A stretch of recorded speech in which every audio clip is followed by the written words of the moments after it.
जय श्री कृष्णा, राधे राधे।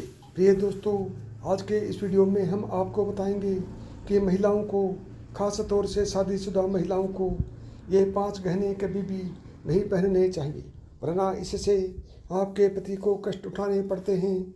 यहाँ तक कि पति की मृत्यु भी हो सकती है।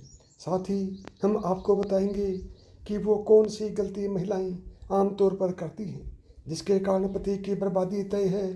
तो पूरी जानकारी के लिए वीडियो को अंत तक ज़रूर देखिए। दोस्तों, महिलाओं को गलती से भी ऐसे गहने नहीं पहनने चाहिए। खासकर यह जानकारी सुहागिन महिलाएं ज़रूर देखें। सुहागिन महिलाओं के लिए उनका 16 श्रृंगार बहुत ही महत्वपूर्ण माना जाता है। शादी के बाद महिलाएं अपने पति के सौभाग्य के लिए श्रृंगार करती हैं। तो दोस्तों, चलते हैं और सुनते हैं शास्त्र क्या कहते हैं इसके बारे में। दोस्तों, गले में मंगलसूत्र, माथे पर सिंदूर और हाथों में चूड़ियाँ, ये 3 चीज़ें तो हर शादीशुदा महिलाओं की खूबसूरती में 4 चांद लगा देती हैं। पति के नाम पर किया गया यह श्रृंगार बहुत ही दिलचस्प और आकर्षक भी होता है। वहीं ज्योतिष शास्त्र के अनुसार महिलाओं के श्रृंगार की कुछ चीज़ों का गलत चुनाव उनके पति के लिए दुर्भाग्य का कारण बनती है। दरअसल महिलाएं जितने भी गहने पहनती हैं, फिर वो चाहे कानों के कुंडल हो, पैरों की बिछिया, पायल या मंगलसूत्र हो, चूड़ियाँ हो, आपको ये गलतियाँ कभी भी नहीं करनी चाहिए। आज के इस वीडियो में हम सभी गहनों के बारे में बात करेंगे। चलिए सबसे पहले बात करते हैं कानों में पहने जाने वाले गहने, जैसे कि ईयर रिंग, झुमके, कुंडल। दोस्तों, कानों में ऐसे कुंडल पहनने पर आपके ऊपर कष्ट आ सकते हैं। आपके पति पर कोई भारी विपदा आ सकती है। दोस्तों, सबसे पहले तो आपको बता दें, कान छेदन संस्कार के नियम हमारे शास्त्र कहते हैं कि यह संस्कार 6 से लेकर 18 महीने तक के बच्चों के हो जाना चाहिए। अगर ऐसा नहीं हो पा रहा है तो अब आपकी आयु किसी विषम संख्या में हो, जैसे 3 साल, 5 साल, 7 साल, 9 साल, 11 साल, इसी तरह से आगे बढ़ती हुई इन्हीं विषम वर्षों में हो जाना चाहिए। ध्यान रखने वाली बात यह है कि यह संस्कार अगर लड़कों का हो रहा है तो पहले दाहिने कान का छेदन होना चाहिए। बालिकाओं में यह क्रम उल्टा हो जाता है। उनका पहले बाएं कान का छेदन होना चाहिए, फिर दाहिना। बालिकाओं में एक और चीज़ होती है, उनकी नाक, उसे भी छेदा जाता है, और यह भी बायां। यहाँ पर सबसे खास बात यह है, शास्त्रों में स्पष्ट बताया गया है कि लड़कियों के नाक के बाएं ओर के हिस्से को छेदना चाहिए। दाईं तरफ नाक कभी भी नहीं छेदनी चाहिए, इससे दोष लगता है। दोस्तों, कानों में कुंडल पहनने से महिलाओं तथा बालिकाओं को स्वास्थ्य रोग, सिर दर्द की समस्याओं से छुटकारा मिलता है। ज़्यादातर यह देखा गया है कि जिन महिलाओं तथा बालिकाओं के कान में छेद होता है तो वह इन रोगों से बची रहती हैं। साथ ही साथ इनके सोचने की शक्ति और याददाश्त और बढ़ जाती है। दोस्तों, शास्त्रों के अनुसार कान में ऐसा कुंडल किसी भी महिला को नहीं पहनना चाहिए। लगता है सबसे बड़ा पाप, और लगती है ये घातक बीमारी। आजकल देखा जाता है कि ज़्यादातर माताएं बहनें नकली धातुओं से बने आभूषण को धारण करती हैं, जिससे उन्हें तमाम तरह की परेशानियों का सामना करना पड़ता है। आपको सलाह दी जाती है कि इन चीज़ों से हमेशा बचें और लंबे समय तक इन धातुओं को कभी भी न पहनें। आप कानों में कुंडल अगर पहनती हैं तो सोने तथा चांदी की धातु का ही प्रयोग करें। अगर आप कानों में किसी और धातु का कुंडल पहनने के लिए प्रयोग करती हैं तो इससे आपके सभी ग्रह बिगड़ सकते हैं, आपके ऊपर दोष लग सकते हैं, यहाँ तक कि आपके पति पर सबसे बुरा असर पड़ता है।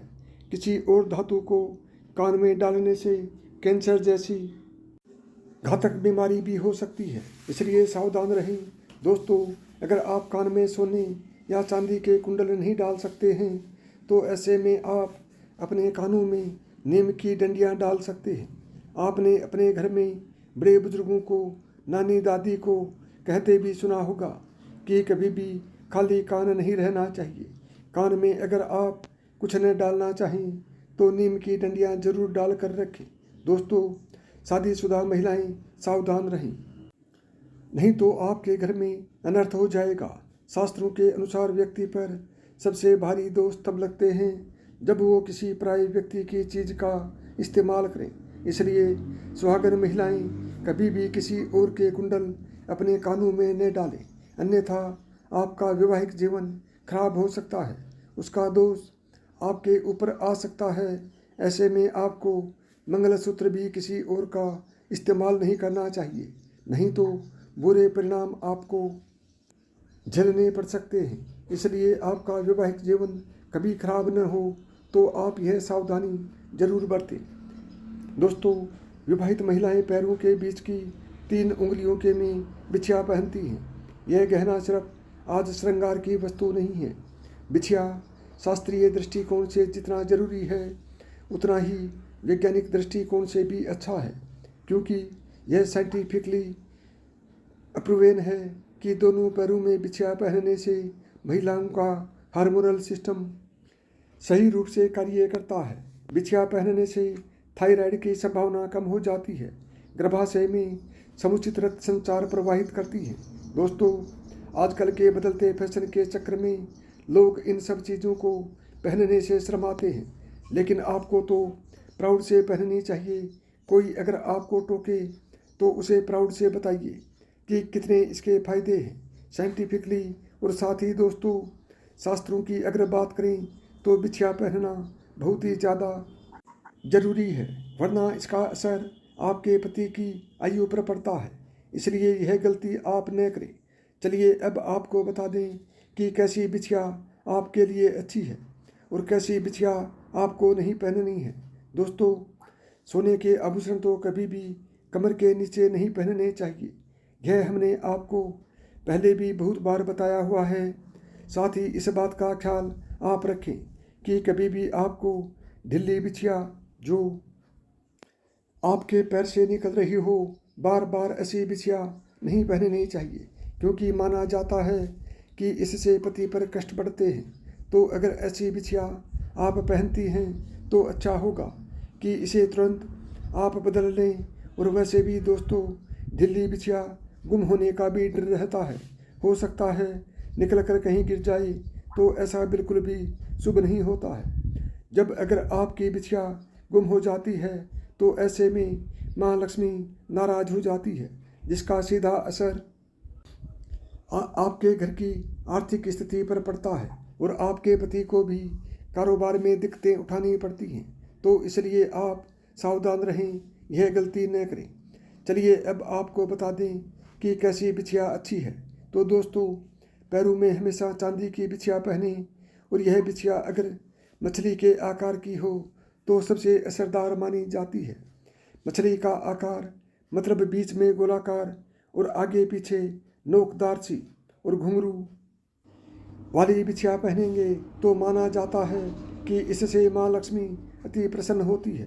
दोस्तों, आपने देखा होगा घर में बड़े बुजुर्ग भी जो पायल बिछिया पहनते हैं वह घुंघरू वाली होती है, क्योंकि घुंघरू की आवाज़ माँ लक्ष्मी को आकर्षित करती है। ऐसे घरों में माँ लक्ष्मी स्थायी रूप से वास करती है। यदि आपको मेरी बताई हुई बातें पसंद आई हों तो वीडियो को लाइक करें, ज़्यादा से ज़्यादा दोस्तों में शेयर करें। यदि चैनल पर पहली बार आए हैं या चैनल को अभी तक सब्सक्राइब नहीं किया है तो चैनल को सब्सक्राइब करें, ऑल बटन को दबाएं, ताकि मेरे आने वाले प्रत्येक वीडियो का नोटिफिकेशन आपको सबसे पहले मिले।